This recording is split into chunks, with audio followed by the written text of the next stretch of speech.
हाँ तो स्टूडेंट हम कर रहे थे अपना एक्सरसाइज 4.3 क्लास 9 का, ठीक है। चलो हम करते हैं अपना नेक्स्ट क्वेश्चन। क्वेश्चन नंबर 6 है हमारा। देखो क्या है, if the work done by a body on application of constant force is directly proportional to the distance travel by the body. अच्छा, यहाँ देखो डायरेक्टली प्रोपोर्शनल वाली बात आती है, वहां बच्चे फंस जाते हैं। आपको दो चीज निकालनी है यहाँ पे, सोचनी खुद ही। एक तो आपका इफ द वर्क डन, एक तो वर्क डन की बात हो रही है by a body on the application of force, यानी कि जब मैं किसी बॉडी पे फोर्स लगाता हूं तो जो वो काम करता है, मतलब देखो ये है, मैंने इसके ऊपर ऐसा फोर्स लगाया तो इसने देखो यहाँ से यहाँ तक पहुंच गया ना, तो यानी कि जो अप्लाइड करने पे जो फोर्स है ना, जो अप्लाइड करने पे जो फोर्स है मेरा, ठीक है, वो जो फोर्स है वो डायरेक्टली प्रोपोर्शनल है किसके किसके पढ़ो आगे क्या है, directly proportional to the distance travel by the body, यानी कि बॉडी ने जो डिस्टेंस ट्रेवल करा, यानी कि मान लो डिस्टेंस के क्या है आपके, ये प्रोपोर्शनल है, ठीक है। अच्छा, इस चीज को मुझे एक्सप्रेस करना है linear equation in two variable में, इसको मुझे linear equation in two variable में, ठीक है, एक्सप्रेस करना है। और उसके बाद मेरे को इसकी कांस्टेंट फोर्स का ले लेना है आपको, ठीक है, कांस्टेंट फोर्स का लेना है आपको 5, सॉरी ये गलत है यार, ठीक है। उसने बोला वर्क डन जो है ना, वर्क डन, देखो उसने बोला वर्क डन जो है ना, वर्क डन किसी बॉडी का वो डायरेक्टली प्रोपोर्शनल है किसके, डिस्टेंस के, किसके, हाँ डिस्टेंस के, किसके प्रोपोर्शनल है, डिस्टेंस के, ठीक है। अच्छा, उसने बोला है इतनी चीज आपको बोल दिया, उसने बोला हुआ है कि आपको ये चीज तो है, और इस चीज को, ये जो इन्हें बात बोली ना कि वर्क डन जो है वो डायरेक्टली प्रोपोर्शनल है किसके, डिस्टेंस के, इसको आपको ग्राफ पे ड्रॉ करना है, किस पे, ग्राफ पे ड्रॉ करना है। अगर इफ कांस्टेंट फोर्स, यानी कि कांस्टेंट फोर्स जो है आपका, कांस्टेंट फोर्स जो है वो कितना दे दिया आपको, 5 दे दिया, 5 न्यूटन, ठीक है, 5 लिखा हुआ है, 5 यूनिट लिखते हैं हम, ठीक है। समझ में नहीं आया ना, दोबारा पढ़ते हैं, दोबारा करेंगे, टेंशन नहीं लेनी बिल्कुल भी, ठीक है। 1 मिनट रुको।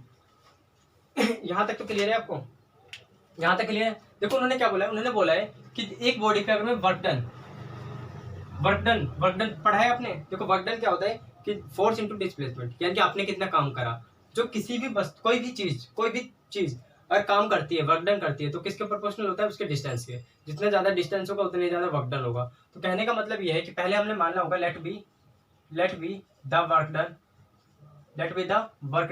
वर्क डन, ठीक है। वर्क डन को हमने मानना होगा, हमने मान लिया क्या, एक्स, ठीक है। और इसी तरीके से आपको डिस्टेंस को मानना होगा, डिस्टेंस को मान लिया हमने वाई, ठीक है, अकॉर्डिंग टू क्वेश्चन कि ये जो एक्स है वर्क डन है वो प्रोपोर्शनल है किसके, डिस्टेंस के। अच्छा, जब आपको पता है जब ये प्रोपोर्शनल का साइन हटता है तो क्या आ जाता है, के आ जाता है।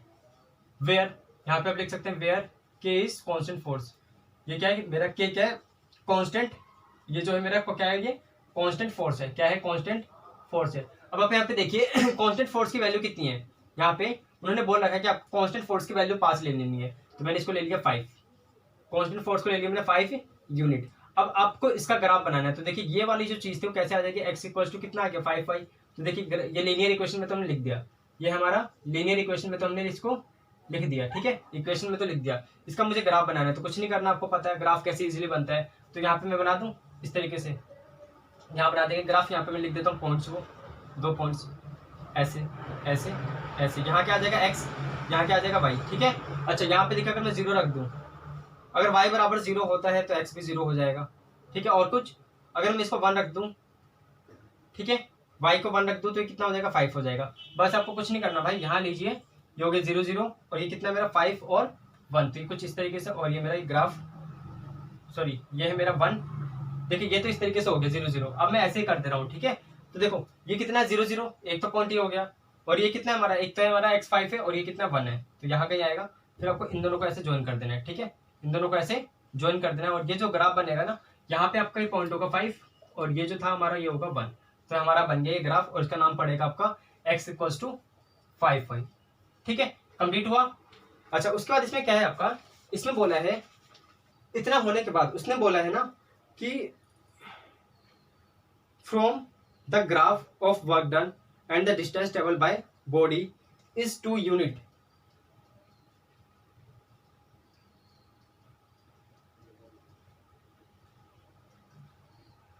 अब देखो यहाँ पे, जब यहाँ पे देखो उन्होंने बोला है आपको वर्क डन निकालना है, क्या निकालना है, वर्क डन निकालना है।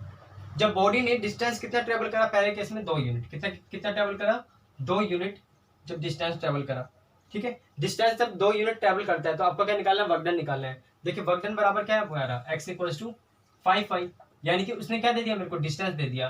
और डिस्टेंस को मैंने क्या मान रखा है, y मान रखा है, तो यहाँ पे पुट कर दूं तो x बराबर आ गया मेरा 10। कितना आ गया ये, 10 यूनिट। ये चीज ठीक है। और इसी तरीके से आपको इसका सेकंड पार्ट कर लेना है। सेकंड पार्ट में क्या बोले उन्होंने कि आपको 0 यूनिट, डिस्टेंस कितना ट्रेवल करा हमने, 0 यूनिट। तो डिस्टेंस क्या है हमारा, y है ना, इस फॉर्म में देखिए। तो मैं यहाँ लिख दूं तो x इक्वल्स टू कितना आ जाएगा, 0 यूनिट। ये चीज आपको समझ में आ गई, बस क्लियर था यार, आसान क्वेश्चन है बिल्कुल। ये चीज आपको ड्रॉ करनी आनी चाहिए। और ये वाली बस लाइन थोड़ी सी समझ लो, प्रोपोर्शनल कौन किसके है, बस प्रोपोर्शनल के साइन को हटा के यहाँ पे के ले आओ, और उसकी ये हमारा कांस्टेंट है और इसको यहाँ पुट करके सिंपल सा ये आंसर निकल जाएगा। ठीक है, तो बस 2 क्वेश्चन और रह गए, ये हो गया। चलो क्वेश्चन नंबर 7।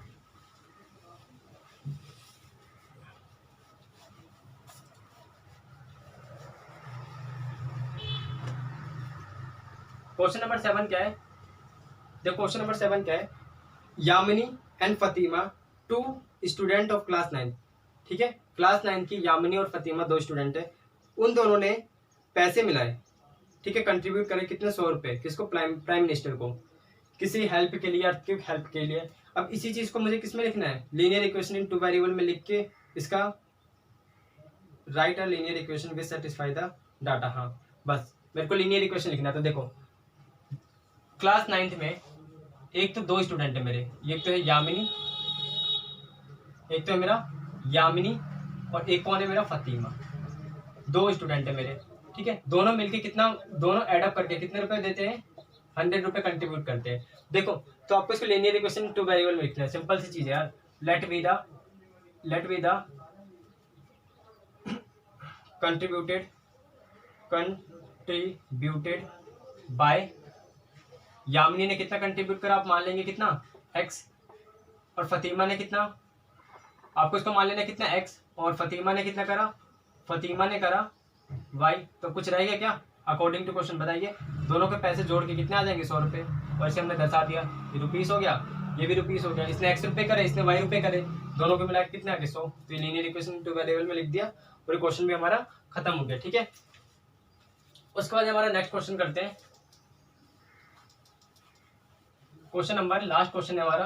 देखो अगला जो क्वेश्चन है वो क्या है आपका, क्वेश्चन नंबर 8। देखो क्वेश्चन नंबर 8 क्या है हमारा, in country like USA, Canada, temperature in measure in Fahrenheit. देखो कुछ कंट्रीज है हमारी, जैसे यूएसए हो गई, कनाडा हो गया, ये सब जो है ना टेम्परेचर को फ़ारेनहाइट में नापते हैं। और वही दूसरी जगह बात करें इंडिया की, और इंडिया जो है हमारा किस में नापता है, सेल्सियस में नापता है। तो फ़ारेनहाइट में कोई टेम्परेचर, देखो टेम्परेचर जो है हमारा, टेम्परेचर एक तो कनाडा वगैरह अलग नापते हैं फ़ारेनहाइट में, एफ बोल दिया, और इंडिया जो नापता है ना वो नापता है सेल्सियस में, उसको सी बोल दिया। अब इन दोनों में रिलेशन बता दिया। रिलेशन क्या है हमारा, जो फ़ारेनहाइट होता है ना वो इक्वल्स टू होता है 9/5 C प्लस 32। ठीक है, अगर आपको यहाँ पे सेल्सियस पता है तो ये फ़ारेनहाइट निकाल सकते हैं, ये रिलेशन है, ये रिलेशन हमें दे रखा है। ठीक है, अच्छा पहला क्वेश्चन क्या पूछ रहा है, इसका मुझे क्या करना है, ग्राफ ड्रॉ करना है। ठीक है, मेरे को सेल्सियस को क्या लेना है, एक्स लेना है, और फ़ारेनहाइट को क्या लेना है, वाई लेना है। देखो C इक्वल्स टू आप एक्स ले लो और F इक्वल्स टू क्या ले लो, वाई ले लो। बस यहाँ पे आप इसको पुट कर दो, इसीलिए किस तरीके से हो सकता है, y इक्वल्स टू 9/5 और ये x प्लस 32। तो आप इसको कर लेंगे, इसका ग्राफ बनाना है आपको, सिंपली ग्राफ बन जाएगा इसका इस तरीके से। मैं बताता हूँ यहाँ पे कितना, अगर ये 0 हो गया, देखो पहले तो आपको इस तरीके से बना लेने हैं हमें। ठीक है, x और y। अब यहाँ पे देखिए अगर ये x 0 होता है तो ये कितना आ जाएगा, 32। ठीक है, कितना आ गया, 32। ठीक है, तो एक तो ये निकल गया हमारा। और अगर ये y 0 होता है, तो यार इसको आपको खुद ही करना है, ये मतलब लेंथी से हो जाएगा कुछ, आपको खुद ही करना है। कर लेंगे, इसको हटा दें, चलो वैसे ही सिंपल सा है, आप इसको खुद ही करना है। Do your self. अगर नहीं आता तब मुझे बताएंगे। एक सोल्यूशन तो निकाल दिया था मैंने, दूसरा खुद निकाल के करना है, टाइम कम है आज। ठीक है, पहला हो गया और सेकंड देखिए। ठीक है, अगर नहीं होता तो प्लीज आप मुझे कमेंट में बताएं, मैं दोबारा इसकी वीडियो बना दूंगा, दिक्कत नहीं मुझे। आगे देखिए क्या है, if the temperature 30 degree Celsius, अगर मेरा टेम्परेचर C इक्वल्स टू कितना, 30 डिग्री सेल्सियस है, तो फ़ारेनहाइट में क्या होगा ये बताना है। तो कुछ नहीं करना, मैं बताता हूँ आपको। फ़ारेनहाइट में निकालना है ना, ये 30 है, सेल्सियस में कितना मेरा 30 डिग्री सेल्सियस, इस 30 डिग्री सेल्सियस को यहाँ पुट कर दो, फ़ारेनहाइट में आ जाएगा कितना, ये 9/5 इंटू 30 प्लस 32, देखो ये इससे कट जाएगा, कितना आ जाएगा 6, और इसको इससे करा कितना आ गया 54 प्लस 32, दोनों को एडअप करेंगे तो कितना आ गया 6 और 8, कितना आ गया फ़ारेनहाइट में 86, ठीक है सही करा है 86 आएगा, ठीक है। उसके बाद है हमारा, ये फ़ारेनहाइट में निकल गया आपका, ठीक है। उसके बाद है हमारा 3rd डिग्री फ़ारेनहाइट। उसके बाद है हमारा 3rd, अगर टेम्परेचर हमारा 95 होता है फ़ारेनहाइट में तो सेल्सियस में, बस आपका एफ बराबर कितना दे रखा है 95 डिग्री फ़ारेनहाइट, आपको इसको सेल्सियस में निकाल लेना है खुद ही, डू योरसेल्फ, ठीक है। क्वेश्चन नंबर 3rd, यहाँ पे आपको ये रख देना है 95, ठीक है, सेल्सियस में आपको खुद ही निकाल लेना है। उसके बाद है हमारा एग्जाम क्वेश्चन नंबर 4, इसी का 4th पार्ट है, if the temperature is 0 degree Celsius तो what is the temperature in Fahrenheit. अगर मैं सेल्सियस इक्वल्स टू 0 हो जाता है, 0 डिग्री सेल्सियस हो जाता है, तो फ़ारेनहाइट में आपको आंसर निकाल के बताना है। तो अगर मैं इसको यहाँ पे पुट करूँ तो देखो फ़ारेनहाइट कितना आ जाएगा आपका, फ़ारेनहाइट आ गया 32 डिग्री फ़ारेनहाइट। और अगर आपका उसने बोला अगर इसी में अगर फ़ारेनहाइट आपका 0 डिग्री फ़ारेनहाइट हो गया तो आपको सेल्सियस में निकालना है। तो देखो फ़ारेनहाइट 0 है तो एफ की जगह 0 रख दो, तो यहाँ रख दो 0 इक्वल्स टू 9/5 C प्लस 32, ठीक है। अच्छा यहाँ से क्या आ जाएगा, देखो ये माइनस में आ गया 32 इंटू 5, ये नीचे 9 आ जाएगा इक्वल्स टू सी, तो आपको इसको कैलकुलेट कर लेना है, ठीक है। तो इतनी चीज़ तो बता नहीं सकता मैं, आपको फटाफट इन्हें कर लेना, और आसान चीज़ें, इतना हार्ड नहीं है, पढ़ लोगे तो समझ में आ जाएगा, ठीक है। उसके बाद क्या है आपका, इसको बेटाऊँ, चलो उसके बाद हमारा क्वेश्चन नंबर इसी में है 5। देखो 5 क्या बोल रखा है इन्होंने, 5 बोल रखा है is there a temperature which is numerically same in the both temperature और फ़ारेनहाइट और सेल्सियस। देखो ये बहुत बढ़िया बात बोली उन्होंने बोला है क्या कोई एक ऐसा टेम्परेचर का मान है जिसमें दोनों ही वैल्यू सेम हो जाए। कहने का मतलब जो मैंने अभी फॉर्मूला लिखा था, क्या लिखा था, F equals to 9/5C plus 32। क्या यहाँ पे कोई एक ऐसा टेम्परेचर है जिसके लिए दोनों ही सेम हो जाए? क्या कोई टेम्परेचर की ऐसी वैल्यू है, ये पूछी उन्होंने।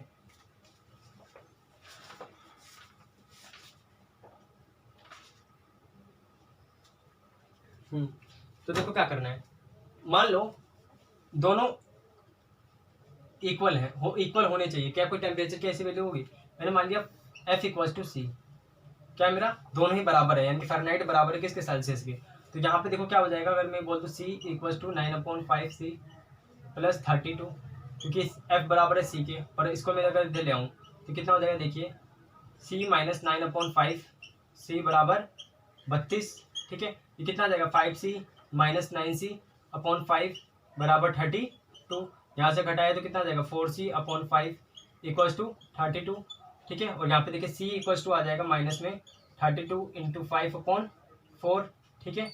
अब इनको कट कर लेंगे तो कितना आ जाएगा, यहाँ पे देखिए 8, और 8 को इससे मल्टीप्लाई करेंगे तो सेल्सियस बराबर आ गया माइनस का 40 डिग्री सेल्सियस। यानी कि अगर आप टेम्परेचर इतना रख देते हैं, टेम्परेचर इतना कर देते हैं, तो हाँ ये दोनों सेम आ जाएगा इनका, ठीक है। तो इसी टेम्परेचर पे होगा, तो यहाँ पे आप आंसर कर देंगे बस यस, ठीक है, यस कर देंगे और ये खत्म हो गया, ठीक है। तो हमने अपना एक्सरसाइज 4.3 कंप्लीट कर लिया, ठीक है। हाँ थोड़ा जल्दी करना पड़ा, ठीक है।